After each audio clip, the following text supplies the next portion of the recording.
अस्सलामुअलैकुम वरहमतुल्लाहि वबरकातुहू। बिस्मिल्लाहिर्रहमानिर्रहीम। लास्ट क्लास में हम लोग जिस टॉपिक के बारे में बात कर रहे थे, मैंने आप लोगों को कंपनी के टाइप्स के बारे में बताया था। मैंने आप लोगों को बॉडी कॉरपोरेट के बारे में बताया था, याद आ रहा है? हाँ या ना? आज हमारा है लेक्चर नंबर 5 कैफ 7 का लेक्चर नंबर 5 और चैप्टर नंबर 1। ठीक, ओके जी। अब जरा सुन लीजिएगा यहाँ पर। सर हमने लास्ट क्या क्या बात की थी? मैंने बात स्टार्ट की थी सेपरेट लीगल एंटिटी कॉन्सेप्ट से, याद आ रहा है? मैंने आप लोगों से कहा था कि sir separate legal entity concept का मतलब क्या होता है कि सर आपकी कंपनी अलग है, यानी ऑर्गेनाइजेशन अलग है और ऑनरशिप अलग है, ये दोनों अलग अलग हैं। सर कंपनी इसी कॉन्सेप्ट के तहत कायम की गई होती है।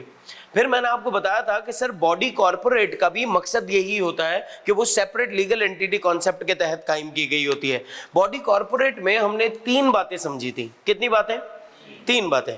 कौन सी थी? एक बात कि company organisation incorporated in Pakistan under companies act, organisation incorporated in Pakistan under any other law, organisation incorporated outside Pakistan. तो ये तमाम की तमाम चीजें किसके अंदर आ जाती हैं? बॉडी कॉर्पोरेट में। इसके लिए मैंने आपको एक्सेप्शन बताई थी। वो एक्सेप्शन कौन सी थी? कोऑपरेटिव सोसाइटी और जो फेडरल गवर्नमेंट ने जिसको स्पेसिफाई किया वो, ठीक है। फिर मैंने आपको बताया था सर टाइप्स ऑफ कंपनी के अंदर एक टाइप जो कि हमने बताई थी on the basis of liability के अंदर, वो कौन सी थी? लिमिटेड बाय शेयर्स और लिमिटेड बाय गारंटी। कल आए नहीं दोनों?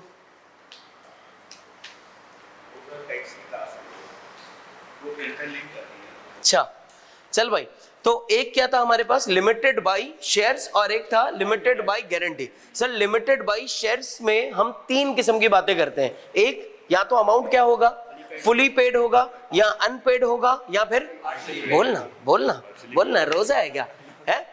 या तो फुली पेड होगा, या अनपेड होगा, या फिर पार्शियल पेड होगा। सर कंपनीज एक्ट के मुताबिक 2017 के मुताबिक अब हमेशा क्या होगा? सिर्फ और सिर्फ फुली पेड होगा। यस और नो? सर आप कितने अमाउंट के लिए लायबल होंगे अगर पार्शियल पेड है तो? अगर पार्शियल पेड है तो कितने अमाउंट के लिए लायबल है? जितना अमाउंट कंपनी के ऊपर लायबिलिटी है उतने अमाउंट के लिए, या जितना आपका अमाउंट रिमेनिंग है उस अमाउंट के लिए? जितना आपका अमाउंट रिमेनिंग है उस अमाउंट के लिए आप लायबल है। और सर अगर अनलिमिटेड लायबिलिटी कंपनी है, अनलिमिटेड लायबिलिटी कंपनी वैसे कोई भी शख्स करता नहीं है कि कोई भी बंदा लिमिटेड लायबिलिटी को छोड़ के अनलिमिटेड लायबिलिटी कंपनी स्टार्ट करे। फिर मैंने आपको एक चीज बताई थी होल्डिंग कंपनी, और एक बताई थी आपको सब्सिडियरी कंपनी, और एक बताई थी आपको होली ओन्ड सब्सिडियरी। हाँ या ना? अब sir holding company, subsidiary company और होली ओन्ड सब्सिडियरी कंपनी, इससे रिवीजन निकल गया ना? रिवीजन कर क्या फायदा? तो भाई होल्डिंग कंपनी किसको बोलते हैं? एक ऐसी कंपनी जो कि मेजॉरिटी ऑफ शेयर्स दूसरी कंपनी के क्या कर ले? एक्वायर कर ले। और मेजॉरिटी का मतलब क्या? 50%? नहीं सर, अगर आपके पास 50% शेयर्स हैं तो इसका मतलब अब मेजॉरिटी ऑफ शेयर्स आपने अब तक एक्वायर नहीं किए, तो आप होल्डिंग कंपनी नहीं बने। आप कब बनेंगे? जब आपके पास क्या हो जाएंगे? जब आपके पास 50% से ज्यादा शेयर्स आप एक्वायर कर लेंगे, तब आप होल्डिंग कंपनी बनेंगे। अब सर एक सवाल कि ये जो होल्डिंग कंपनी बनने के लिए मैं इशूड शेयर्स को देखूं या मैं ऑथोराइज शेयर्स को देखूं? आप इशूड शेयर्स को देखेंगे। किसको देखेंगे? हमेशा इशूड शेयर्स को देखेंगे। होल्डिंग कंपनी बनने के लिए सर किसको देखा जाता है? इशूड शेयर्स को देखा जाता है, ऑथोराइज शेयर्स को नहीं देखा जाता। तो बता रहा हूं ना, किसको देखा जाएगा? इशूड शेयर्स को देखा जाएगा, ऑथोराइज शेयर्स को नहीं देखा जाएगा। सर मैंने आपको कल एक एग्जांपल दी थी कि एक कंपनी है, उसने 10,000 शेयर्स जो है वो उसके ऑथोराइज्ड हैं। कितने ऑथोराइज्ड हैं हुजैफा भाई? कितने ऑथोराइज शेयर्स हैं? 10,000 शेयर्स। लेकिन सर कंपनी ने अब तक 10,000 पूरे इशू नहीं किए। उसने इशू कितने किए? उसने इशू किए 4,000। 6,000 इशू किए, उस 6,000 में से हमने कितने एक्वायर कर लिए? 4,000। तो इसका मतलब क्या हुआ कि सर हम उस कंपनी के क्या हुए? हम उस कंपनी के होल्डिंग कंपनी हुए। क्यों होल्डिंग कंपनी हुए? क्योंकि सर 4,000 डिवाइडेड बाय जब आप 6,000 करेंगे, यानी जितने आपने एक्वायर किए और जितने total number of shares issued है, जब आप उन दोनों को डिवाइड करेंगे, मल्टीप्लाई बाय 100 करेंगे, तो आपके पास एक परसेंटेज आ जाएगी। वो परसेंटेज तकरीबन 65 के करीब, 66 के करीब। इसका मतलब हमें तो 50 से ज्यादा इशू वो करने थे ना, तो हमने फिर भी कितना एक्वायर कर लिया? हमने 50 से ज्यादा एक्वायर कर लिया, यानी 66% एक्वायर कर लिया। डन हो गई।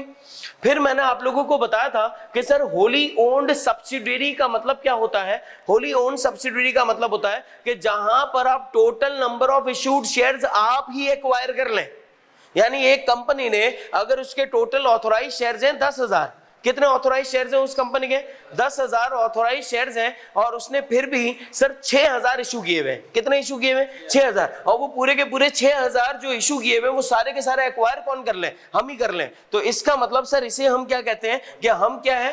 Wholly owned subsidiary. मतलब हमने ऐसे होल्ड किया हुआ है कि वो पूरी की पूरी सब्सिडियरी को हमने क्या किया है? होल्ड कर लिया है। Got my point? अब सर सब्सिडियरी कंपनी कौन सी है? जिस कंपनी ने शेयर्स एक्वायर किए। क्या बोला मैंने?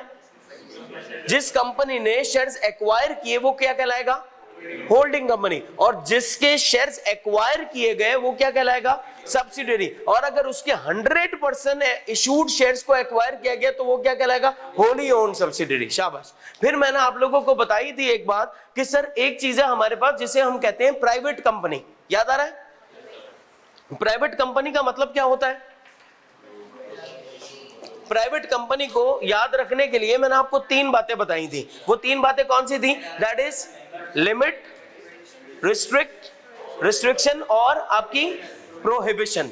सर लिमिट के अंदर भी हमने कुछ मजीद बातें की थी। वो लिमिट थी क्या? जी भाई, कि सर मैक्सिमम मेंबर्स आपके पास कितने होंगे? कितने होंगे? और उसमें कौन शामिल नहीं होगा?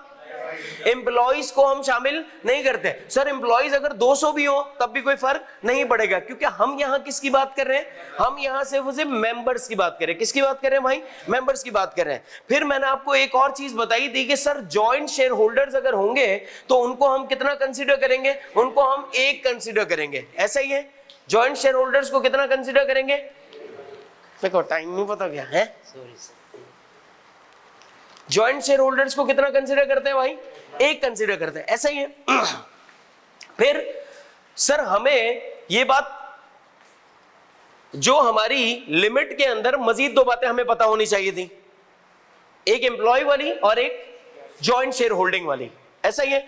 फिर आर के अंदर हमें क्या पता होना चाहिए था कि सर हमारे ऊपर एक रिस्ट्रिक्शन है, और वो रिस्ट्रिक्शन क्या है कि हम ये किसी और को ट्रांसफर नहीं कर सकते। कब तक नहीं कर सकते भाई? कब तक नहीं कर सकते? कल नहीं आया था ना, है रिकॉर्डिंग तो देख के आया था, है भाई?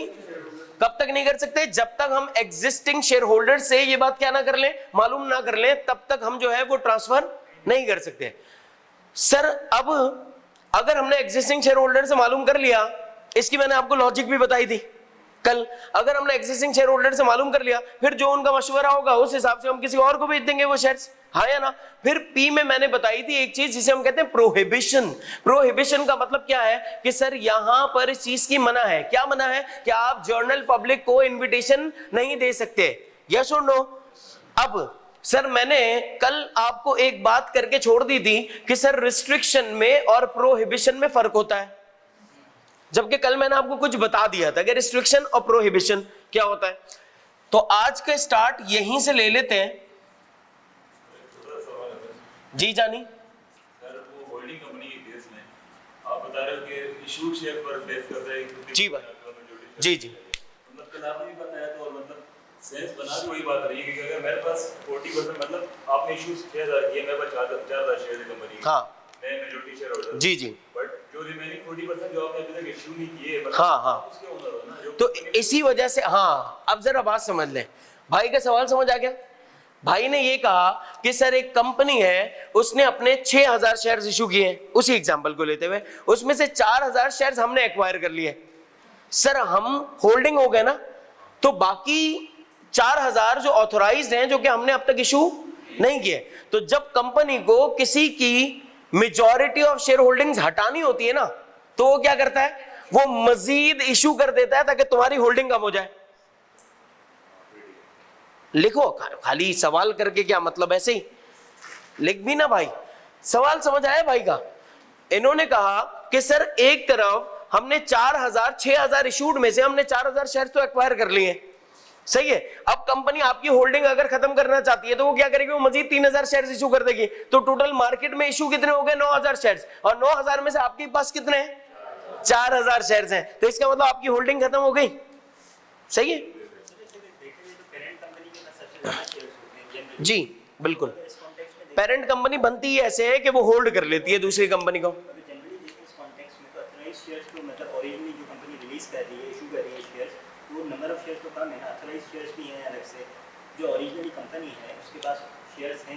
हाँ, इशूड अलग है, ऑथराइज्ड अलग है। ऑथराइज्ड का मतलब कि आपको इजाजत मिली हुई है, आपको परमिशन मिली हुई है कि इतने नंबर ऑफ शेयर्स आप इशू कर सकते हैं। हाँ, आप समझे, ओरिजिनली वो 10,000 शेयर्स इशू करने के काबिल है। ओके, 6,000 इशू कर दिए, ठीक है, ठीक हो गया। अभी पीछे कंपनी ए के बाद अभी स्टिल रिमेनिंग है ना 6,000 शेयर्स, 4,000 शेयर्स, हाँ वो कर दे, अभी किए नहीं है ना, तो कर दे ना, कर दे। जब आपको लगे कि यार सामने वाला बंदा होल्ड कर रहा है तो आप मजीद शेयर्स इशू कर लें, आपका कैपिटल भी रेज हो जाएगा, ए के पास सबसे ज्यादा है ना, तो खत्म हो जाएगी ना। परसेंटेज अगर आप देखेंगे तो खत्म हो जाएगी। समझ आ रही बात? जो मैंने आपको बताया ना कि अगर मैं सामने वाले बंदे से होल्डिंग लेना चाह रहा हूं तो मैं मजीद मार्केट में क्या कर दूं, इशू कर दूंगा जी। कहना चाह रहा है कि बचे हुए 4,000 जो शेयर है ना, जो कंपनी ने इशू नहीं करे, कंपनी के पास मौजूद है, जो कंपनी के पास मौजूद हाँ मौजूद है ना, मौजूद थोड़ी कंपनी के पास, वो तो लिमिट है ना, इशू नहीं किए। ये मौजूद थोड़ी कंपनी के अरे बेटा तो इशू करेंगे, हमारी मर्जी है ना, अभी हम इशू नहीं कर रहे, उसको छोड़ दें। हमारे पास फिजिकली मौजूद है या हमारे पास सिर्फ डिजिटली मौजूद है, उसको छोड़ दें। पास मौजूद ही नहीं है। अरे यार वही तो मैं कह रहा हूं कि डिजिटली मौजूद है या फिजिकली मौजूद है, उसको अभी छोड़ दो, क्योंकि अब किसी के पास भी फिजिकली शेयर्स नहीं है, अब सबके पास डिजिटल शेयर्स हैं। आ रही है बात समझ? अब सबके पास डिजिटल शेयर्स हैं। अब वो डिजिटल शेयर्स कहां पर हैं, सीडीसी में है। सीडीसी क्या है, सेंट्रल डिपॉजिटरी कंपनी, सही है। अब वो एक लंबी डिस्कशन है ना, तो उसमें क्यों पढ़ रहे हैं कि है या नहीं है, अजीब कोई बरेलवी और वो वाला मसला थोड़ी चल रहा है, ये बताओ जी। आ रही है बात समझ? जब तक आप कंप्लीटली इशू नहीं कर देते, जितना इशू किया उसमें से काउंटिंग होगी। होल्डिंग की काउंटिंग हमेशा किसमें से हो रही होगी, इशूड में से। ये बात लिख लो अपने पास, होल्डिंग की काउंटिंग हमेशा किसमें से हो रही होगी, इशूड में से, ठीक है। अब सर सही है भाई, चलें आगे, चलें जी। अब आप अपने पास एक सवाल कि सर रिस्ट्रिक्शन में और प्रोहिबिशन में क्या कोई फर्क होता है? अगर वो फर्क है तो वो फर्क है क्या? रिस्ट्रिक्शन में और प्रोहिबिशन में क्या फर्क है? सबसे पहली चीज, सर प्रोहिबिशन का मतलब होता है कि जहां पर आपके पास कोई चांस नहीं होता, जहां पर आपको स्ट्रिक्टली किसी काम का मना कर दिया गया होता है कि ये काम तो तुम कर ही नहीं सकते, किसी भी हाल में नहीं कर सकते। जैसे इस्लाम जो है वो जुएबाजी के लिए किसका वर्ड यूज करता है, प्रोहिबिशन का। इस्लाम शराब के लिए किसका वर्ड यूज करता है, प्रोहिबिशन का। या सुनो, इस्लाम इंटरेस्ट के लिए किसका वर्ड यूज करता है, प्रोहिबिशन का। यानी तेरे पास कोई चांस नहीं है, किसी भी हाल में तू शराब नहीं पीना। सर मेरे को बहुत दिल कर रहा है, फिर भी नहीं पीना, हाँ है ना, कुछ भी हो रहा हो ना, यहां पर प्रोहिबिशन है, यानी यहां पर कोई चांस है ही नहीं। तो अगर आप देखें तो प्राइवेट कंपनीज जो है सर, वो किसी भी हाल में जनरल पब्लिक को इनवाइट नहीं कर सकती, किसी भी हाल में। That is prohibition. रिस्ट्रिक्शन का मतलब क्या है कि जहां पर आपके पास थोड़ी सी लीनियंसी निकल आती है।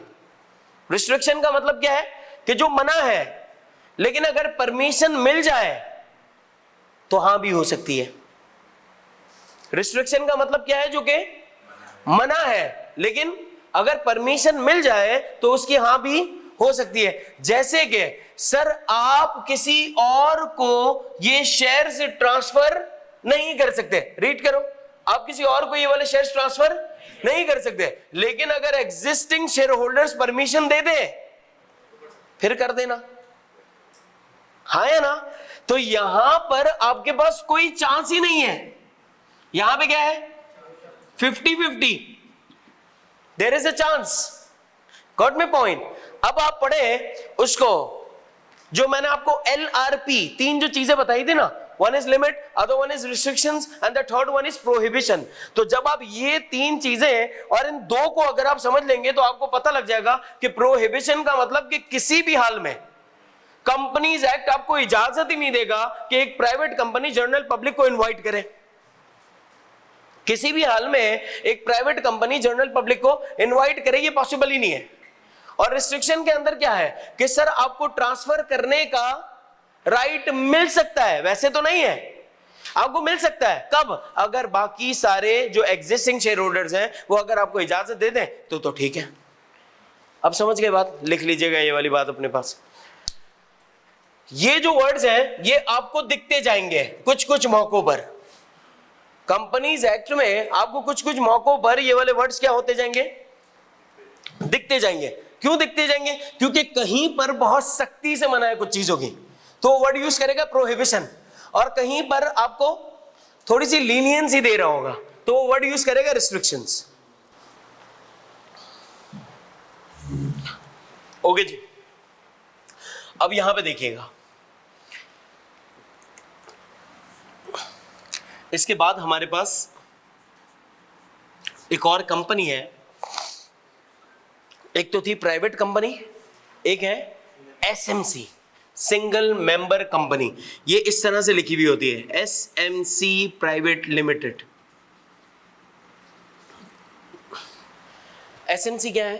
That is single member company. Sir एक सिंगल मेंबर बंदा कंपनी क्यों स्टार्ट कर रहा है? सोल प्रोप्राइटरशिप स्टार्ट करता ना यार, बिला वजह इतने जोखिम में क्यों पड़ना? सर सिर्फ एक ही वजह है, वो एक वजह कौन सी है भाई? Limited liability. इसकी लाइबिलिटी क्या होती है? लिमिटेड। जबकि अगर आप सोल प्रोप्राइटरशिप के तौर पे काम करते हैं तो आपको किसी भी किस्म की कोई रिस्ट्रिक्शन नहीं होती, आपको डॉक्यूमेंटेशन नहीं करने पड़ते, आपको गवर्नमेंट की बात नहीं माननी पड़ती, SECB के मसलों में नहीं फंसना पड़ता, कुछ भी नहीं होता, सब कुछ जिंदगी बिल्कुल सुकून में होती। लेकिन सर यहां पर सिर्फ एक वजह से आप इसको एज अ कंपनी रजिस्टर्ड करवाते हैं, और वो एक वजह क्या है? वो आपकी लिमिटेड लाइबिलिटी है। क्योंकि सोल प्रोप्राइटरशिप की जो लाइबिलिटी होती है वो क्या होती है? वो अनलिमिटेड होती है। लेकिन सर कंपनी की जो लाइबिलिटी होती है वो क्या होती है? वो लिमिटेड लाइबिलिटी होती है। इस लिमिटेड लाइबिलिटी की वजह से हम क्या करते हैं? हम SMC रजिस्टर्ड करते हैं। अब सर जब आप SMC कंपनी बनाते हैं, लिखते जाइएगा सारी बात है, जब हम SMC कंपनी बनाते हैं तो सर यहां पर सारा कंट्रोल कितने लोगों का होता है? एक बंदे का। वो डायरेक्टर कितने लोग होते हैं? एक बंदा होता है। सर वहां पर जो मेंबर होते हैं वो कितने होते हैं? एक ही बंदा होता है। यानी एक ही बंदे का कंट्रोल है, एक ही बंदा। हो सकता है मैनेजमेंट के लिए उसने दूसरे एम्प्लॉइज रखे हो, मैनेजमेंट के लिए उसने दूसरे एम्प्लॉइज रखे हो, लेकिन सर यहां पर हम क्या कह रहे हैं कि मेंबर कितने हैं, यानी शेयर होल्डर कितना है? एक बंदा है। आ रही है बात समझ? अब सर जब ये बंदा कंपनी बना लेगा तो कंपनी बनाते वक्त इसको एक ट्रस्टी को अपॉइंट करना पड़ेगा। किसे अपॉइंट करना पड़ेगा? एक ट्रस्टी को अपॉइंट करना पड़ेगा। सर उस ट्रस्टी को जो हम अपॉइंट करेंगे इसका काम क्या होगा? इसका काम होगा सर जब भी कभी ये कंपनी बंद हो रही होगी या बंदा मर रहा होगा या मर गया होगा या कोई भी XYZ चीज होगी, तो आपने क्या किया होगा? आपने एक ट्रस्टी को अपॉइंट कर लिया होगा। पहले ही आपने क्या किया? एक ट्रस्टी अपॉइंट कर लिया। सर जब आप ये ट्रस्टी अपॉइंट कर लेंगे तो इस ट्रस्टी का काम क्या होगा? इस ट्रस्टी का काम होगा कि फर्ज करें ये जो सिंगल मेंबर है, ये जो सिंगल मेंबर है, अब सर अगर इस मेंबर की डेथ हो गई, जैसे ही इस मेंबर की डेथ होगी तो सर ये देखेगा कि इस सिंगल मेंबर के नेक्स्ट टू किन कितने हैं। Do you know what is next to kin means? Next to kin का मतलब होता है कि आपके बाद आपका वारिस कौन। जैसे जब भी कभी आप बैंक में अकाउंट ओपन करते हैं ना तो वो आपसे पूछता है कि आपका नेक्स्ट टू किन कौन है। नेक्स्ट टू किन का मतलब भैया तू अगर मर गया तो इतना अरबों रुपया जो तेरे अकाउंट में पड़ा हुआ है वो किसको दें। तो फिर आप एक बंदे का नाम बताते हैं, आप उस बंदे का आईडी कार्ड वगैरह देते हैं, तो इट मींस सर ये क्या देखेगा, कौन? ट्रस्टी ये देखेगा कि सर इसके नेक्स्ट टू किन कौन है। अब हो सकता है कि सर ये जो सिंगल मेंबर था, जाने यहां देख लेना, ये जो सिंगल मेंबर था इसके नेक्स्ट टू किन या तो एक होगा या एक से ज्यादा होंगे।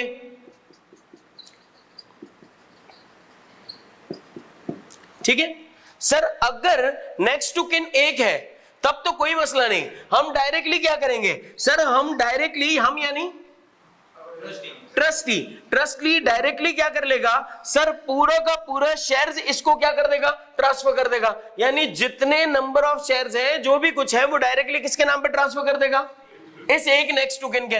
लेकिन सर अगर नेक्स्ट टू किन ज्यादा है तो फिर ट्रस्टी क्या करेगा सर, फिर ट्रस्टी जो है वो इसको एसएमसी कंपनी को खत्म करके इसको प्राइवेट लिमिटेड कंपनी कर देगा।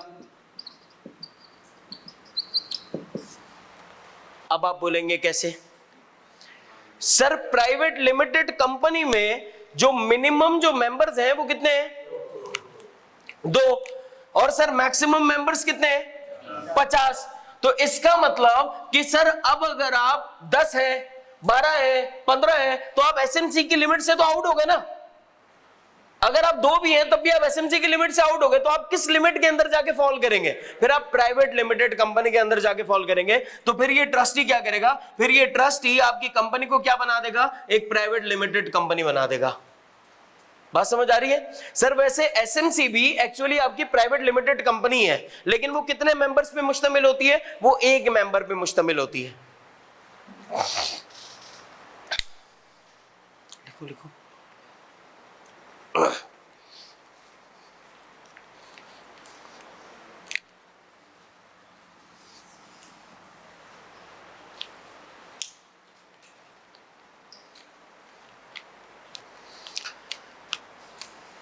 सही है बेटा?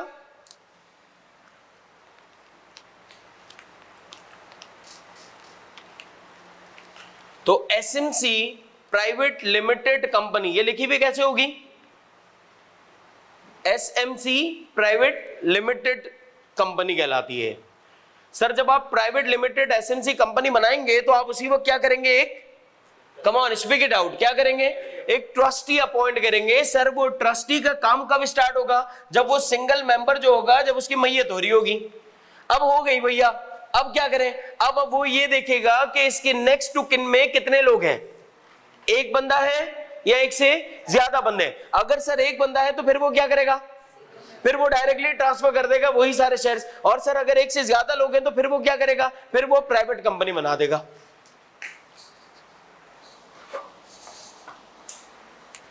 डन हो गया?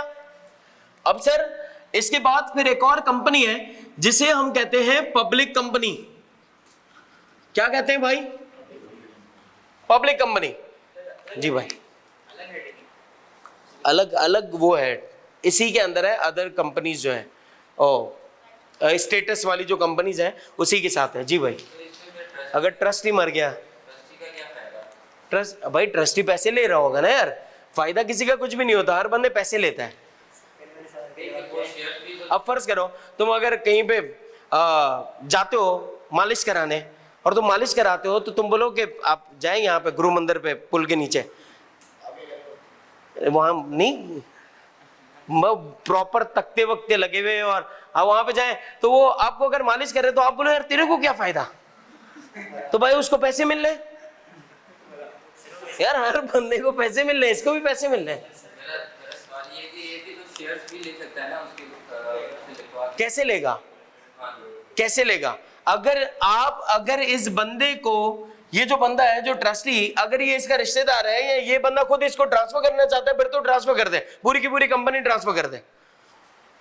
लेकिन अगर नहीं करना चाहता तो जाहिर है वो नेक्स्ट टू किन में बांटेगा, वो खुद थोड़ी घर ले जाए, बोला यार जितना बचा है चल अपन ले जाते हैं। भाई कभी घर बनाया, घर के अंदर कोई चीज बनाई होती है तो सीमेंट बजरी या जो भी कुछ बच जाता है तो वो क्या मिस्त्री अपने साथ लेके चले जाता है, बोला बच गया है ना ले जाता हूं। भाई ले क्यों जाता है यार, ये बात उन लोगों में जिनका हक है। तो अगर नेक्स्ट टू किन ही नहीं है यार, ऐसे कैसे होगा, मतलब कोई तो होगा ना, कोई तो होगा। इसी वजह से ये कंपनी बनाते वक्त आपको एक नेक्स्ट टू किन के बारे में बताना पड़ता है।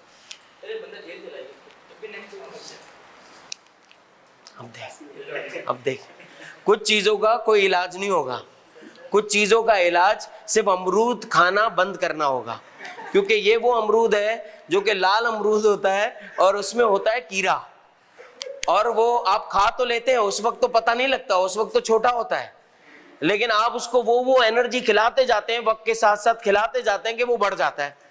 अब वो आपको सुकून से बैठने नहीं देगा, तो वो आपको कहीं ना कहीं किसी ना किसी मोड़ पे तंग करेगा और रुसवा करवाएगा। क्यों कर रहा है ये हरकत है, मेरे को तफरी चाहिए साले। भाई पब्लिक कंपनी के बारे में जरा सुन ले यार, पब्लिक कंपनी कौन सी है? देखिए यार, ऑर्डिनेंस कहता है पब्लिक कंपनी वो कंपनी है जो प्राइवेट नहीं है। अब ये बात इसने बोली है, तो इसका मतलब आपको किसके बारे में पता होना चाहिए? एक्चुअली प्राइवेट कंपनी के बारे में। इसी वजह से प्राइवेट कंपनी के ऊपर हमने टाइम स्पेंड किया है, इसी वजह से हमने प्राइवेट कंपनी के ऊपर ज्यादा टाइम स्पेंड किया। क्यों? क्या कहता है? पब्लिक कंपनी कौन सी है जो कि प्राइवेट नहीं है? तो प्राइवेट कंपनी कौन सी है जिसमें 3 बातें, एलआरपी वाली, जिसमें एलआरपी वाली 3 बातें हैं, वो प्राइवेट कंपनी है। अब सर पब्लिक कंपनी के अंदर कितनी कौन सी हो सकती है? एक है public listed,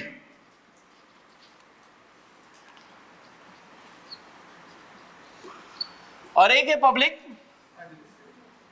unlisted company. Sir public listed company और पब्लिक अनलिस्टेड कंपनी में फर्क क्या है? पब्लिक लिस्टेड कंपनी का मतलब है कि सर ये वो कंपनी होती है जो कि रजिस्टर्ड होती है, जो कि क्या होती है? रजिस्टर्ड। कहां पे रजिस्टर्ड होती है? आपकी पीएसएक्स में, स्टॉक एक्सचेंज के अंदर जो कंपनीज रजिस्टर्ड होती हैं वो कंपनीज आपकी क्या कहलाती हैं? वो कंपनीज आपकी लिस्टेड कंपनीज कहलाती हैं। कौन सी कंपनीज कहलाती हैं? लिस्टेड कंपनीज कहलाती हैं। और सर अनलिस्टेड कंपनीज कौन सी कहलाती हैं? जो कि रजिस्टर्ड नहीं होती पीएसएक्स में।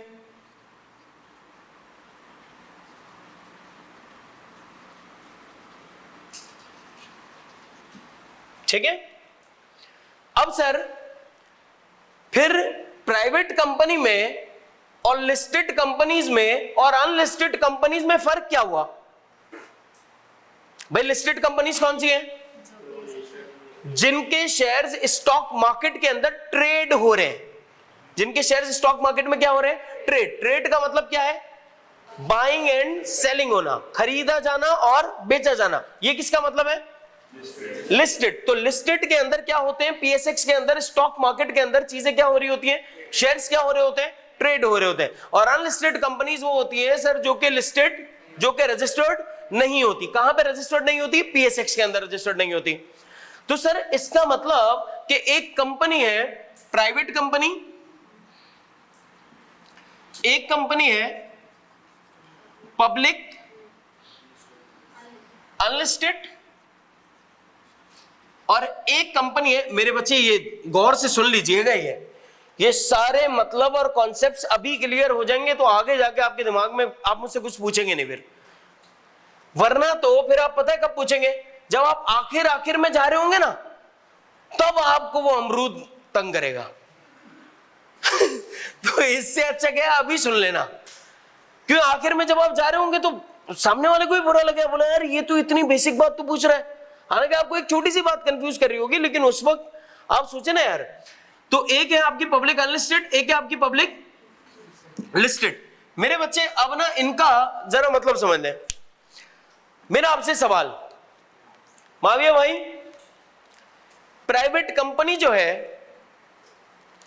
क्या वो कभी भी अपने शेयर्स जनरल पब्लिक को इशू कर सकती है या नहीं कर सकती? हाँ या ना? नहीं।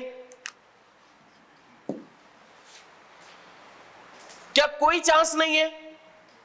बिल्कुल कोई भी चांस नहीं है। यहां पे क्या है? प्रोहिबिशन है। क्या है? किस बात के लिए? जनरल पब्लिक को शेयर्स बेचने के लिए। सर ये भी अपने शेयर्स नहीं दे सकते, लेकिन अगर ये चाहे तो फ्यूचर में अपने शेयर्स जनरल पब्लिक को क्या कर सकते हैं? इशू कर सकते हैं। ये क्या कर सकते हैं? फ्यूचर में अपने शेयर्स जनरल पब्लिक को क्या कर सकते हैं? बोलो ना यार, इशू कर सकते हैं। और सर ये तो पीएसएक्स के अंदर शेयर्स ट्रेड कर ही रहे हैं, तो इनको तो कोई मसला नहीं है। सर ये चाहे तो फ्यूचर में क्या कर सकते हैं? पीएसएक्स में ट्रेडिंग कर सकते हैं। तो सर अगर कोई बात समझ आ रही है, एक तो कर ही नहीं सकती। कौन सी नहीं कर सकती भाई? प्राइवेट कंपनी कभी भी क्या नहीं कर सकती? अपने शेयर्स जनरल पब्लिक को इशू नहीं कर सकती। सर पब्लिक अनलिस्टेड नहीं कर सकती, लेकिन फ्यूचर में चाहे तो वो क्या करे? कर सकती है। लेकिन सर पब्लिक लिस्टेड है, पब्लिक लिस्टेड वो तो ट्रेड कर ही रही है पीएसएक्स में, तो उसको तो कोई मसला नहीं है। अब जरा समझ लें यहां पर बात। सर ये जो हमारी पब्लिक लिस्टेड कंपनी है ये तो ट्रेड कर रही है। सर ये तो कर ही नहीं सकती, किसी भी हाल में नहीं कर सकती। इसके पास तो चांस है ना। सर अगर ये कंपनी अपने शेयर्स पीएसएक्स में इशू करना चाहती है, करना कर सकती है नहीं? कर सकती है। लेकिन सर फिर इसको क्या करना पड़ेगा? इसको आईपीओ करना पड़ेगा। क्या करना पड़ेगा? आईपीओ। आईपीओ क्या होता है? Initial public offer. क्या करना पड़ता है? Initial public offer. सर इस इनिशियल पब्लिक ऑफर का एक पूरा प्रोसीजर होता है कि जब भी कभी कोई भी कंपनी, कोई public company, public unlisted company पहली बार अपने मार्केट में यानी पीएसएक्स के अंदर अपने शेयर्स को ट्रेड करवाना चाहेगा, तो उसको क्या करना पड़ेगा? बोलो मेरे साथ, इनिशियली क्या करना पड़ेगा? इनिशियली मतलब स्टार्टिंग में क्या करना पड़ेगा? पब्लिक को ऑफर करने के लिए वो एक प्राइस बताएंगे कि इस प्राइस के ऊपर हम लोग क्या करेंगे? पब्लिक को ऑफर कर रहे होंगे। जी हाँ, फिर वो अनलिस्टेड से लिस्टेड बन जाएगा। यानी इससे पहले इसको परमिशन लेनी पड़ेगी ना। किससे परमिशन लेनी पड़ेगी? एसईसीपी से परमिशन लेनी पड़ेगी। अभी हम आगे जाएंगे, हमें पता लगेगा एसईसीपी, रजिस्ट्रार, हम ऐसे ही बोल देते हैं मुंह उठा के कि एसईसीपी से करना है, रजिस्ट्रार से करना है। इनके अलग अलग हमें मतलब पता लगेंगे कि एसईसीपी का क्या काम है, रजिस्ट्रार का क्या काम है। सही है, अभी थोड़ा सा आगे जाते जाएंगे, हमारे ये सारे मतलब खुलते जाएंगे।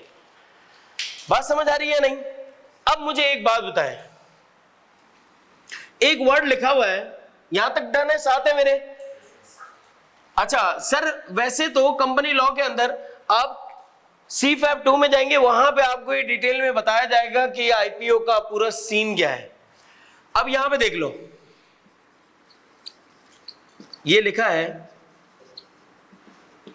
स्वाले सोरठिया। अब मुझे आप ये बताएं, इस नाम को देख के आपको क्या लग रहा है कि ये एक आर्टिफिशियल पर्सन है या ये एक नेचुरल पर्सन है? Natural person. कैसे लगा तुम्हें? नाम है, ये नाम किसी और का रख दो, किसी और से किसी और का रख दो, उससे कोई फर्क नहीं पड़ेगा। लेकिन सर अगर मैं इस नाम के आगे खाली एक वर्ड ऐड कर दूं,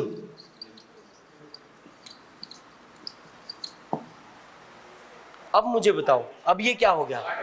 अब ये आर्टिफिशियल पर्सन हो गया। अब हमें ये लिमिटेड वर्ड देख के क्या पता लग गया कि सर ये कौन है? ये एक आर्टिफिशियल पर्सन है, यानी ये कंपनी है। ऐसा ही है सर।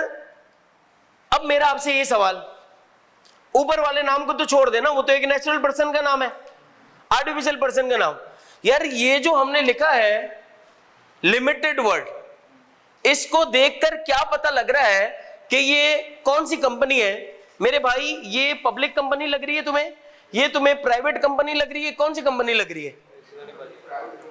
ऐसे नहीं पता लगेगा सर, लेकिन मैं नाम देखूं मुझे कुछ पता लग ही जाए। कुछ ऐसा करो सर, मैं नाम देखूं मुझे पता लग जाए कि इसकी स्कैनिंग हो जाए, कि मुझे कोई बंदा नाम बताए अलियान, अलियान की मैं पूरी स्कैनिंग कर दूं, ऐसा कुछ बताओ सर।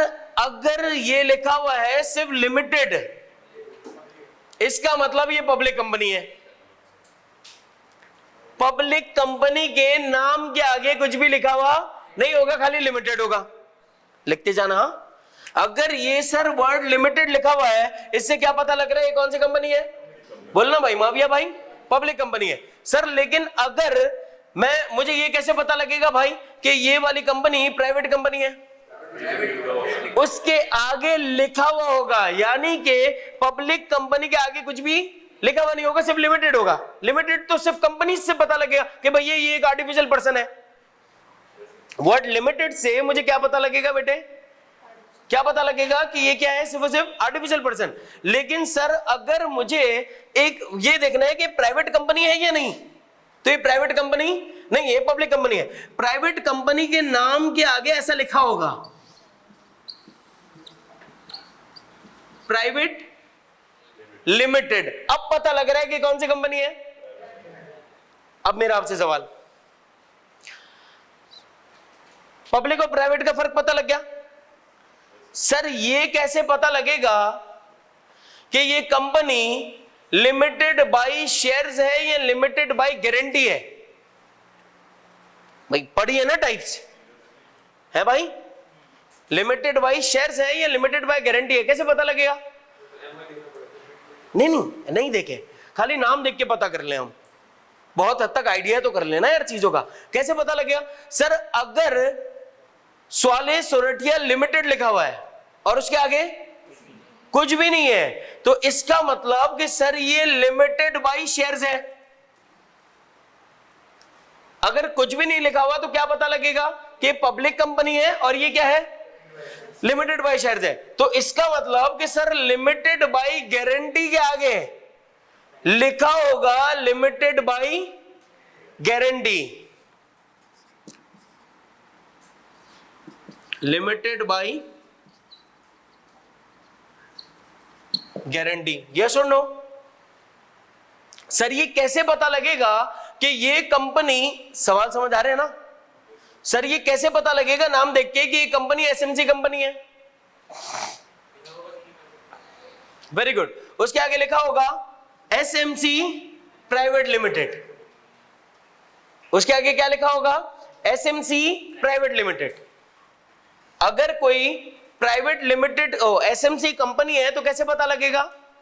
अगर खाली प्राइवेट कंपनी है तो खाली क्या लिखा होगा? Pvt limited. और अगर सिंगल मेंबर कंपनी है तो आगे एक और वर्ड ऐड किया होगा, एसएमसी प्राइवेट लिमिटेड कंपनी। लिखो शाबाश, लिखो लिखो। सर अगर अनलिमिटेड लायबिलिटी कंपनी है तो कैसे पता लगेगा? उसके आगे वर्ड अनलिमिटेड लिखा हुआ होगा, लिख लो अपने पास। अगर अनलिमिटेड लायबिलिटी कंपनी है तो उसके आगे क्या लिखा हुआ होगा? वर्ड अनलिमिटेड लिखा हुआ होगा। सर अब मैं आपको एक ऐसी कंपनी बता रहा हूं, सर अगर कुछ भी ना लिखा हो तो लिमिटेड बाय शेयर्स होगा। लिमिटेड बाय शेयर्स होगा, ये लिखा हुआ होगा ना, लिमिटेड लिखा होगा, लिमिटेड लिखा होगा, सिर्फ लिमिटेड लिखा है, इसका मतलब आर्टिफिशियल पर्सन है। यानी ये आर्टिफिशियल पर्सन कौन सा है? एक पब्लिक आर्टिफिशियल पर्सन है और साथ में लिमिटेड बाय शेयर्स वाला आर्टिफिशियल पर्सन है। सही। अब जरा एक और बात सुन लो सर, एक ऐसी कंपनी है, अब ये मैं आपको एक एक्सेप्शन बता रहा हूं।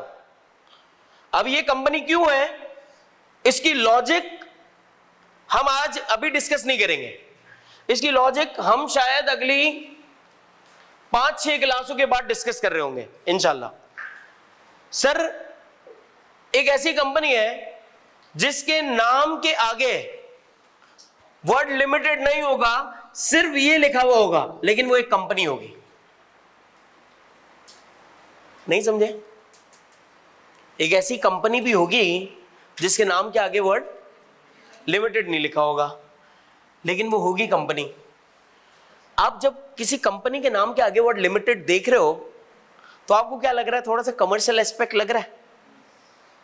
क्या ये कमर्शियली कुछ काम कर रहे होंगे, कमा रहे होंगे, ये कर रहे होंगे। वो कहलाती है not for profit organisations. Not for profit organisations companies होती हैं, लेकिन उनके नाम के आगे वर्ड लिमिटेड नहीं होता। सर अगर उनके नाम के आगे वर्ड लिमिटेड होता तो लोग वहां पे जाने से पहले डरते कि अबे इनका एस्पेक्ट तो कमर्शियल पर्पस है, ये तो कमाने के लिए बैठे हुए हैं। तो इस वजह से आपको एसईसीपी ने परमिशन दी, किसको? एनपीओस को, नॉट फॉर प्रॉफिट ऑर्गेनाइजेशंस को, कि भैया आप अपने नाम के आगे क्या नहीं करो, लिमिटेड नहीं लिखो, ताकि लोग डरे नहीं। अगर लिखा होता, फर्ज करो कौन सा कोई हॉस्पिटल का नाम बताओ, इंडस हाँ ये भी ले सकते हैं। अगर फर्ज करो यहां नाम के आगे लिखा होता लिमिटेड तो आप नहीं आते, आप क्या बोलते? अबे इनका पर्पस तो फुल कमाना है भाई हाँ यार ऐसे नहीं कर रहे यार, बहुत मेहनत कर रहे हैं यार टीचर। अच्छा अच्छा ठीक है। तो इसका मतलब ये हुआ कि सर आपको अगर फर्ज करें कोई हॉस्पिटल है डॉ, अगर डॉ के आगे लिखा हुआ होता लिमिटेड तो आप जाने से पहले क्या करते? सोचते बोले ये तो काट देंगे अपन को, मतलब आपके दिमाग में आ जाता ना जाने से पहले। लेकिन कुछ नहीं लिखा हो तो आपके बोला नहीं यार मतलब वेलफेयर के लिए काम कर रहे हैं।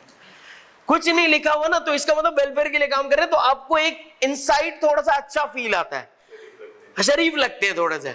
आ गई बात समझ? तो ये चीज सिर्फ एक जगह पे एप्लीकेबल होगी, और वो कहां पर? Not for profit organisation. लिख लो अपने पास ये वाली बात कि जहां पे वर्ड लिमिटेड कुछ भी नहीं लिखा होगा। है लिमिटेड लिखा है? नहीं है ना, तो इसका मतलब तो अगर लिखा होता तो वो क्या बोलते हैं कि हम हमारे पास जो प्रॉफिट आता है उसको हम री इन्वेस्ट करते हैं। अबे पूरा हमें ये पढ़ना है नॉट फॉर प्रॉफिट ऑर्गेनाइजेशन कैसे स्टार्ट होता है, इनको क्या क्या एज मिला हुआ होता है, क्या प्रिविलेजेस मिले हुए होते हैं, ये कैसे इनका लाइसेंस इनको किस किस बात के ऊपर मिलता है, इनका लाइसेंस किस किस बात के ऊपर ले लिया जाता है, लाइसेंस लेने के बाद इनके साथ क्या क्या इफेक्ट्स होते हैं, सब पढ़ेंगे। लेकिन थोड़ा सा टाइम 5-6 क्लासें गुजरने के बाद, हाँ अगले हफ्ते से शायद अगला हफ्ता।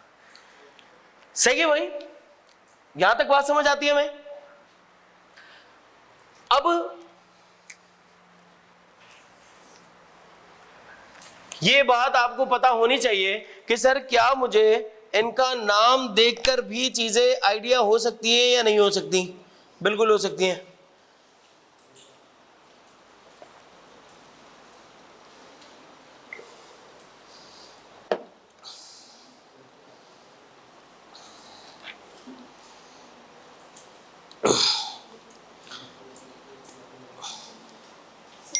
जी बेटा,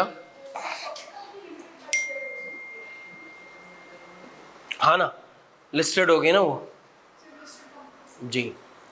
ठीक है भाई, अब यहां पे देख लें। सर मैंने आपको एक वर्ड बताया था सिक्योरिटीज, और एक मैंने आपको वर्ड बताया था सिक्योरिटी, याद आ रहा है?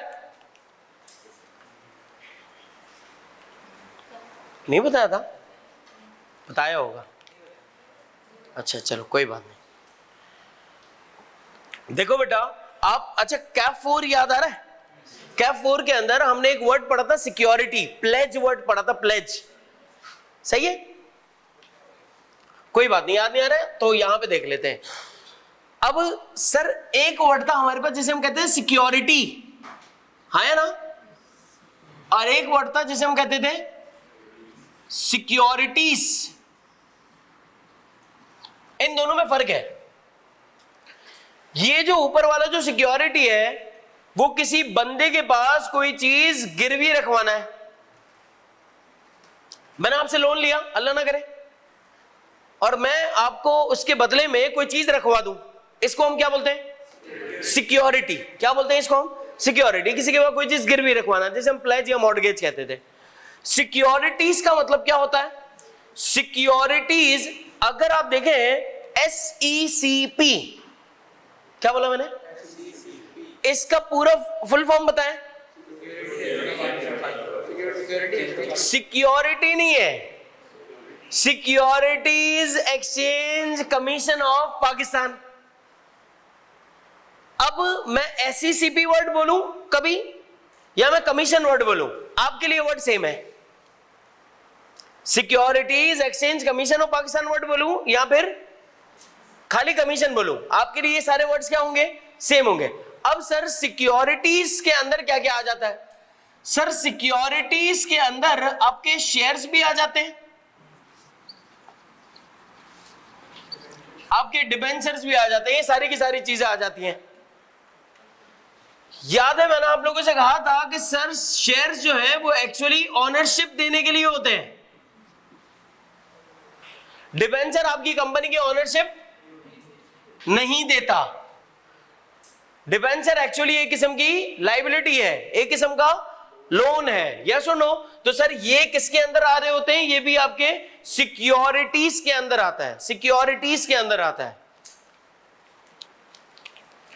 तो यहां पर हम वर्ड क्या यूज करते हैं? हम वर्ड सिक्योरिटीज यूज करते हैं। नहीं बेटा, ये नहीं पता लगेगा।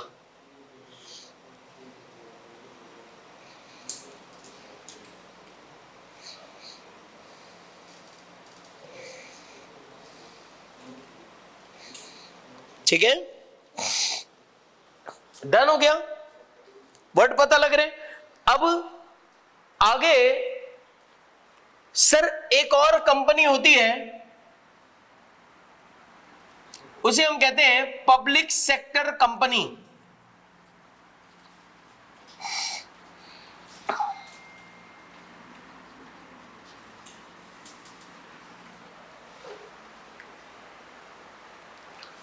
मेरे बच्चे, पब्लिक सेक्टर कंपनी का मतलब क्या होता है? एक ऐसी कंपनी, एक तो है पब्लिक कंपनी और एक है पब्लिक सेक्टर कंपनी, इन दोनों में फर्क है।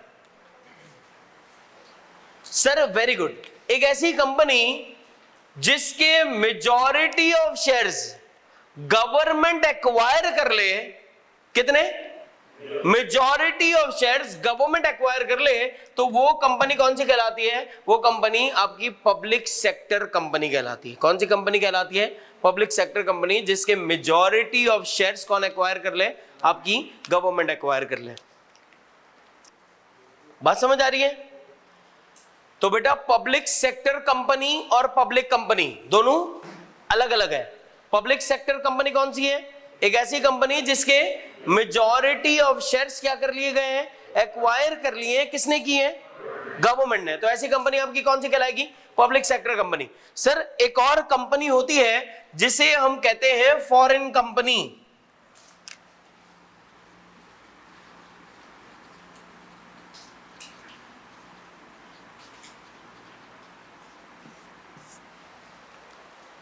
फॉरेन कंपनी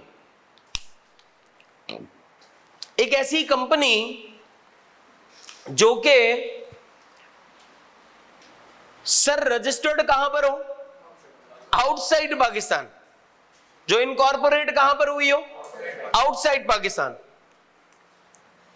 ठीक है सर, लेकिन इसकी बिजनेस एक्टिविटीज कहां पर हो रही हैं? पाकिस्तान के अंदर। सर सिर्फ बिजनेस एक्टिविटी हो रही होगी या बिजनेस प्लेस भी होगा पाकिस्तान में?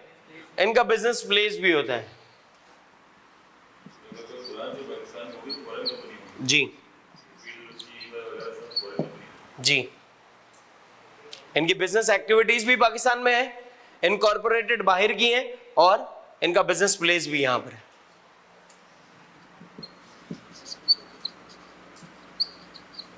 आगे बात समझ? तो foreign sector company, public sector company और फॉरेन कंपनी। तो आज हमें मल्टीपल कंपनी के टाइप्स के बारे में पता लगा है। तो अगर आप देखें तो आपको कितनी टाइप्स के बारे में अब तक पता लग गया? एक आपकी सबसे पहले लायबिलिटी के अंदर आपके पास कौन सी आती है? Limited by shares, limited by guarantee, unlimited liability. पहले अपने दिमाग को ये सोचे, क्या मुझे इन तीनों का फर्क पता है? सोचिए सोचिए, जब मैं बोलूं सोचे तो सोचना स्टार्ट कर दें। क्या मुझे इन तीनों का फर्क पता है? लिमिटेड बाई शेयर्स, कितनी बातें आएंगी हुज़ैफा भाई अंदर बाई शेयर्स में? 3 बातें। कौन सी हैं? फुली पेड होगा, पार्शियल पेड होगा, अनपेड होगा। सही है। अब कंपनीज एक्ट के हिसाब से क्या होगा आपको पता है, 2017 के हिसाब से। फिर हमारे दिमाग में आ रहा है sir company limited by guarantee में क्या क्या आ रहा होगा, हाँ या ना? एक बात बता दे मुझे, मैंने बोला तो वो याद रखना। गारंटीड अमाउंट के ऊपर लायबल होगा डायरेक्टर। वो तो बताया था, एक और बताया था 1 साल वाली बात। शाबाश, कौन सी थी? अगर एक बंदा जिसको गारंटी है एक बार वो जो डायरेक्टर है, हाँ, अगर वो विद इन ईयर होता है तो वो लायबल होगा, और अगर विद इन ईयर नहीं होता तो लायबल नहीं। वाइंडिंग अप के या रेजिग्नेशन के? वाइंडिंग अप के 1 साल के अंदर अगर उसने रिजाइन किया है तो वो उस अमाउंट के लिए क्या होगा? लायबल होगा। और उसके बाद वो लायबल, अगर उसके बाद अगर 1 साल ज्यादा हो गया तो फिर लायबल नहीं है। फिर अनलिमिटेड लायबिलिटी कंपनी, फिर होल्डिंग कंपनी, फिर सब्सिडियरी कंपनी, फिर होली ओन्ड सब्सिडियरी कंपनी, हाँ है ना? होल्डिंग कंपनी कौन सी होती है? होल्डिंग जिसको मेजॉरिटी शेयर्स उसके खरीदे हैं, किसको? जिसने मेजॉरिटी ऑफ शेयर्स क्या कर लियो? एक्वायर कर लियो। कौन से वाले? इशूड वाले। कौन से वाले कर लियो? इशूड वाले शेयर्स कर लियो। सर और सब्सिडियरी कंपनी कौन सी होती है? जिसके शेयर्स एक्वायर किए गए। होली ओन्ड सब्सिडियरी जो आपने 100% जो इशूड शेयर्स हैं उनको क्या कर लिया? आपने एक्वायर कर लिया। सर मैंने 99% शेयर्स एक्वायर किए हैं, होल्डिंग है, और वो हमारी क्या है? सब्सिडियरी है। सर मैंने 100% कर लिए हैं, होली ओन्ड सब्सिडियरी है। नहीं समझे, हाँ या ना? अगर आपने 99% एक्वायर किए तो वो आपकी कौन है? सब्सिडियरी। और अगर आपने 100% शेयर्स एक्वायर कर लिए तो आपकी होली ओन्ड सब्सिडियरी है। सही है? मार नींदे कर बेटा, नींदे कर फुल।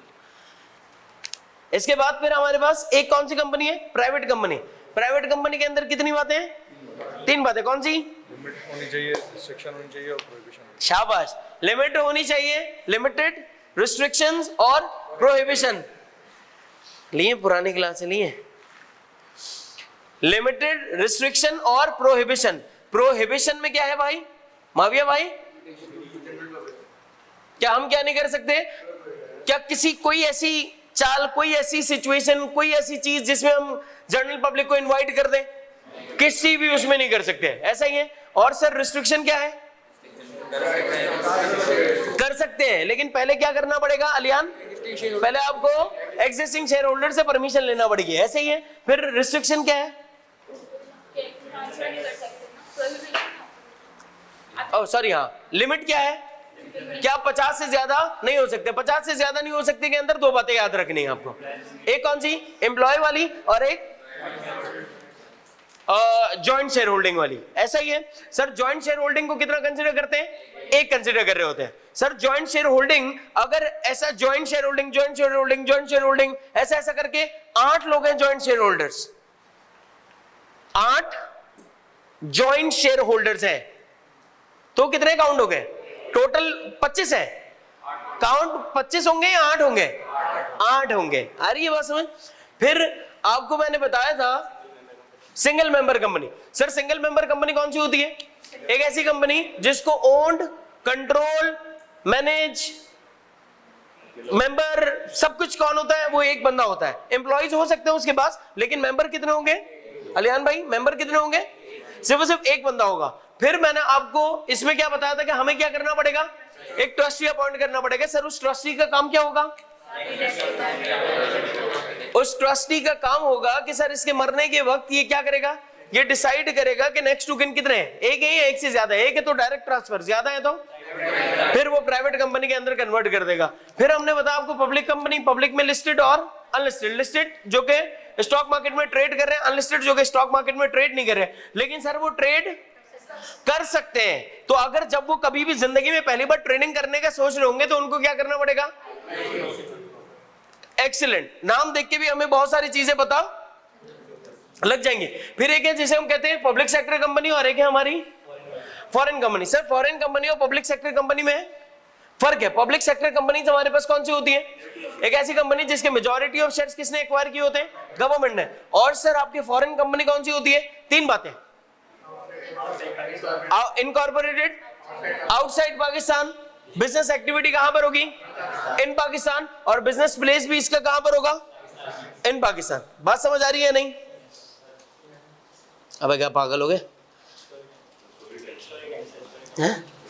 स्टोरी टाइम करते हैं, स्टोरी कुछ सुनाते हैं। अभी नहीं, किसी और दिन स्टोरी टाइम रखेंगे।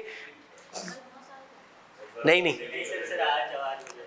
अभी करेंगे ना भाई, स्टोरी के लिए अभी जिंदगी पड़ी है। वो क्या बोलता है शायर, गम न कर जिंदगी पड़ी है अभी। शायरी भूल गए वो वाली। नहीं वो याद नहीं आ रहा मुझे, अचानक से एकदम स्लिप हो गया बेचारा, एकदम से निकल गया। कौन? कोई भी हो सकती है, बस हमें ये देखना है कि इनकॉर्पोरेट कहां पे हुई है। क्या पाकिस्तान या जिस कंट्री के हिसाब से भी आप देख रहे हो उसके अंदर उसकी बिजनेस एक्टिविटी और बिजनेस प्लेस हो। सही है भाई? अब ना मिनिमम और मैक्सिमम नंबर ऑफ मेंबर्स। अब मैं आपको जो बात बता रहा हूं ये नोट कर लीजिएगा। यही बात मैं आपको लिखूंगा जब हम डायरेक्टर का चैप्टर पढ़ रहे होंगे ना, उस वक्त मैं लिखूंगा मिनिमम और मैक्सिमम। तो आप डायरेक्टर्स को मेंबर्स में आपस में मिला के कंफ्यूज नहीं हो जाना। अभी हम सिर्फ किसकी बात कर रहे हैं? मेंबर्स की। किसकी बात कर रहे हैं? मेंबर्स की। तो यहां मैं मिनिमम और मैक्सिमम मेंबर्स बता रहा हूं आपको। एसएमसी जानी, मिनिमम कितने होंगे, मैक्सिमम कितने होंगे भाई? इसके बाद प्राइवेट, मिनिमम मैक्सिमम, ऐसा ही है ना। फिर पब्लिक, अनलिस्टेड, मिनिमम 3 और अनलिमिटेड। Public, listed, minimum 7।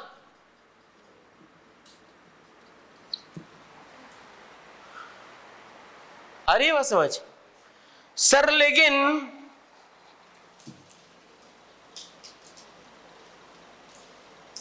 नहीं, जो न्यू आएगा उसके ऊपर लायबिलिटी नहीं होगी ट्रांसफर।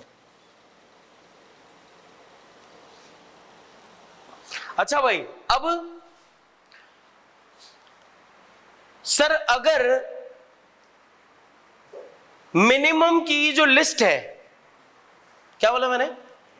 मिनिमम की जो लिस्ट है सर, क्या उस मिनिमम की लिस्ट से हम कभी कम हो सकते हैं? भाई मेंबर है ना, है, मरते भी तो होंगे। कोई बीमारी हो जाती होगी, कोई मसला हो जाता होगा, कोई चले आते होंगे, कोई XYZ चीज हो जाती होगी। सर क्या मिनिमम की लिस्ट से कभी कम हो सकते हैं भाई? जरा यहां पर आपके जवाब का तलबगार, यहां देखना, यहां देखो। सर अगर मैंने आपसे ये कहा कि आपकी मिनिमम लिमिट है,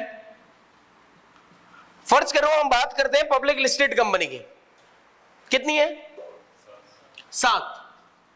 और हमने 7 ही लोग रखे और हमारे पास कितने मेंबर्स हैं? 7 ही है। सर अगर किसी भी वजह से 7 से कम होकर ये 6 हो गए, अब क्या? एक बंदा रख दो भाई ताकि मिनिमम लिमिट पूरी हो जाए। सर लेकिन अगर डायरेक्टर बोले अबे भाई, मेंबर्स बोले अबे कौन लेके आता है, 6 पे ही काम चलाते हैं, अब क्या होगा? अब जरा ये सुन लो सर, अगर आपने इस लिमिट के रिड्यूस होने के, क्या बोला मैंने? इस लिमिट के रिड्यूस होने के 180 दिन के अंदर, विद इन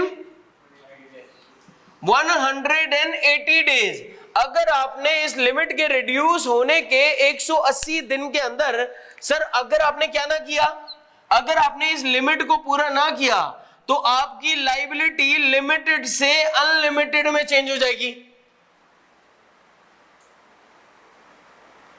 क्या बोला? Repeat repeat. मेरे बच्चे, मैंने ये कहा कि सर आपके पास मिनिमम लिमिट कितनी थी? 7 की, और उस लिमिट से कम हो गए।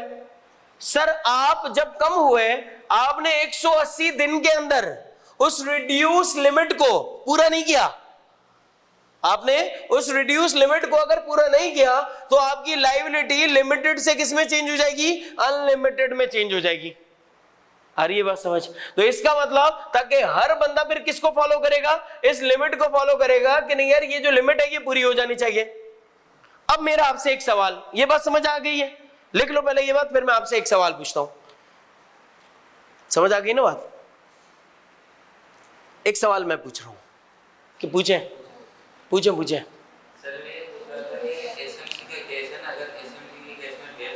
एसएमसी में तो फिर बताया ना ट्रस्टी। नहीं भाई, ट्रस्टी जो है वो अब उसके ऊपर आ जाएगी सारी कहानी। वो 180 दिन के अंदर इसको क्या करेगा? पूरा करेगा। अगर पूरा नहीं करेगा तो इनकी लायबिलिटी क्या हो जाएगी? लिमिटेड से अनलिमिटेड में चेंज हो जाएगी। कब के बाद? जब 180 दिन के अंदर आप ये काम नहीं करेंगे तब। आ रही है बात समझ? अगर, क्योंकि ये नेक्स्ट टू किन को पता होना चाहिए। 180 डेज बहुत बड़ा टाइम है, 6 महीने। माइनर शेयर होल्डर बन सकता है, माइनर शेयर होल्डर बन सकता है। मैंने कल ही तो बताया था।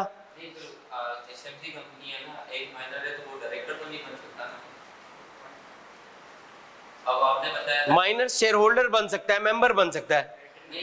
एसएमसी है ना, तो मेंबर बन सकता है। अब वो किसी को डायरेक्टर रख ले, भाई मैनेज करने वाला रख ले, लेकिन आप जो है वो मेंबर जरूर बन सकते हैं।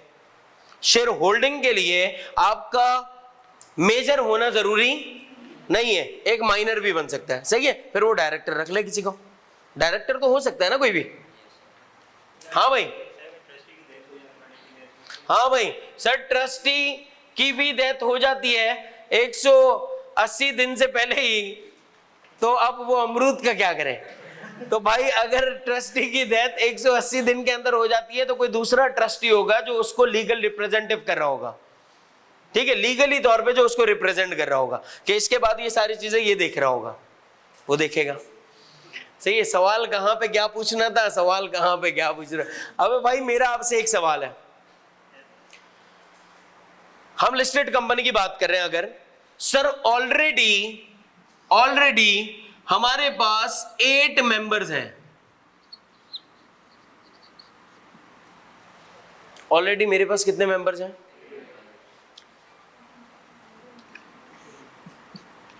एक की डेथ हो गई, एक चल बसा, बचे कितने? 7। सर अब भी मेरे पास 180 दिन है इस लिमिट को पूरा करने के लिए।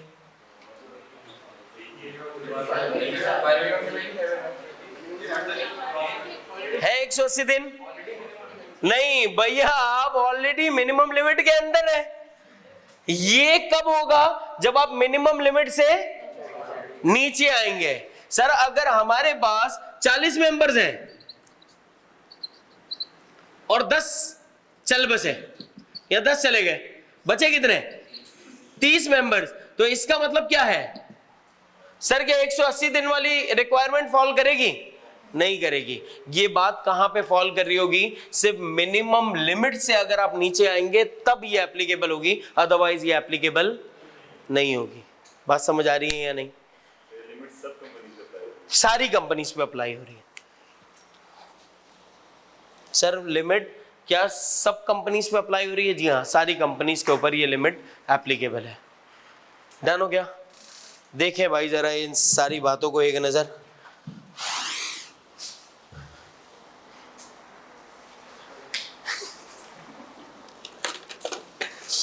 थके तो ऐसे हैं लोग जैसे पता नहीं कौन से पहाड़ तोड़ दिए। स्टोरी भाई, सिक्योरिटीज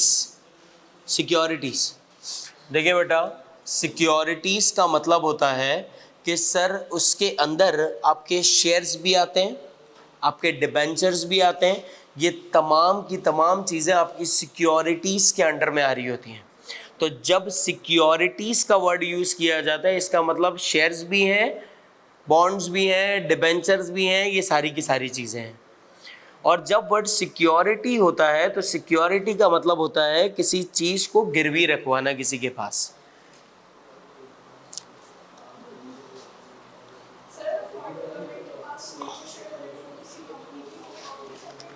क्या बेटा?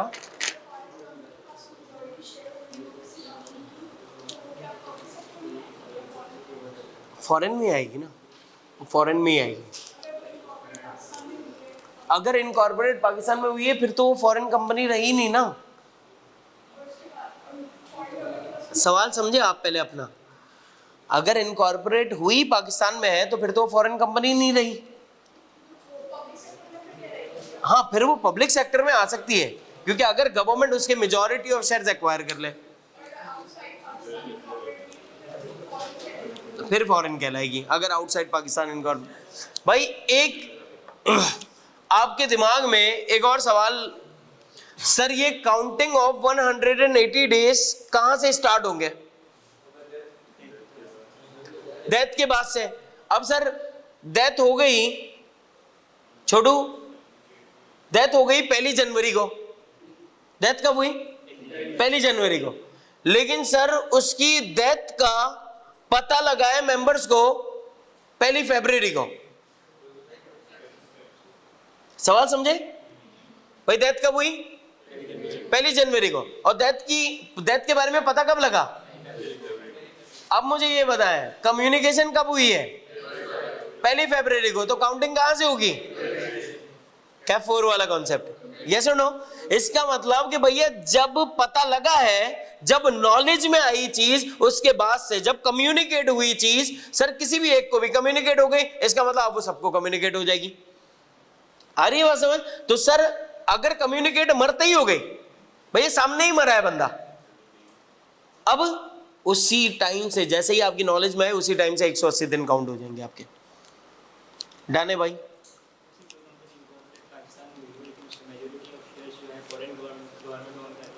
हाँ कर सकती है।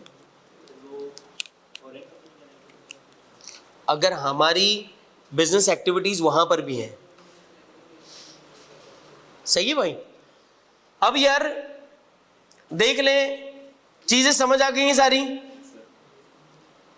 आपने अपना रजिस्टर प्रॉपर्ली मेंटेन करना है। प्रॉपर्ली आपके पास रजिस्टर में हर बात तरीके से साफ सुथरी लिखी भी होगी। अगर आपके पास लिखी भी होगी, आपको पढ़ना, समझना, किसी को बताना, किसी को समझाना, किसी को पढ़ाना, सारी चीजें आपके लिए आसान हो जाएंगी। ठीक है जी? चले भाई, से अल्हम्दुलिल्लाह, से अगेन अल्हम्दुलिल्लाह, स्टे ब्लेस्ड, अपना ख्याल रखें। इंशाल्लाह आपसे हमारी मुलाकात होगी अल्लाह के हुक्म से नेक्स्ट वीक में, मंडे वाले दिन। टिल देन अस्सलाम वालेकुम। ख्याल करें सबके सब बिल्कुल टाइम पे आए, वरना ये 10 मिनट बाद कोई आ रहा होता है, कोई 5 मिनट बाद आ रहा होता है, तो ऐसे नहीं करें, सब टाइम पे आ जाए। एग्जैक्ट 10:30 का मतलब 10:30 क्लास आपकी इंशाल्लाह स्टार्ट होगी डेली। ठीक है भाई, अल्लाह हाफिज़।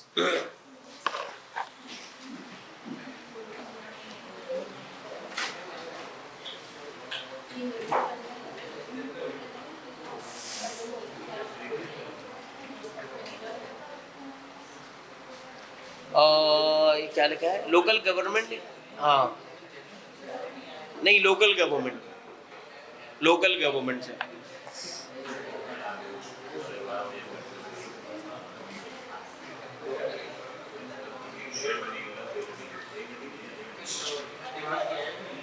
जी भाई,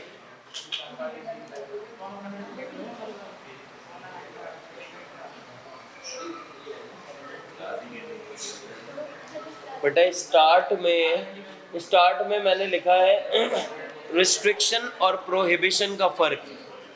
बेटा रिस्ट्रिक्शन और प्रोहिबिशन का मतलब होता है कि जिसमें आपके पास कोई ऑप्शन या कोई चांस नहीं होता। जी, छुट्टी हो गई। भाई रिस्ट्रिक्शन और प्रोहिबिशन का मैंने मतलब बताया था, और रिस्ट्रिक्शन का मतलब होता है कि जिसमें आपके पास चांस होता है, और प्रोहिबिशन का मतलब जिसमें आपके पास कोई चांस नहीं होता। ठीक है, वो बोल दिया तो बस वो बात एंड हो गई, ख़त्म हो गई। ठीक है भाई, चलें जी, अल्लाह हाफिज़, अपना ख्याल रखिएगा।